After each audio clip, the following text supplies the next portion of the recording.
కన్యా రాశి వారికి జూన్ 2 తర్వాత నుండి అద్భుతంగా ఉండబోతుంది. వారికున్న సమస్యలు మొత్తం తీరనున్నాయి.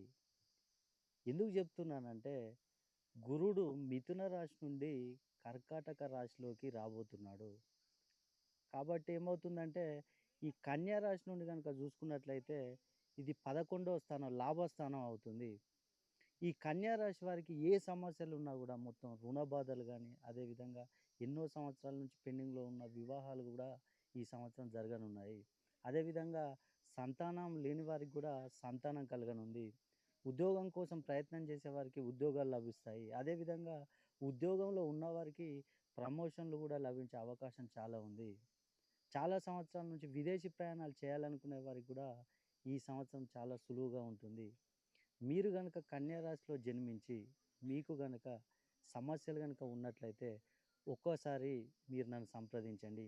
మీ సంప్రదించని వారు ఒకవేళ మీ డేట్ ఆఫ్ బర్త్ నాకు పంపించండి.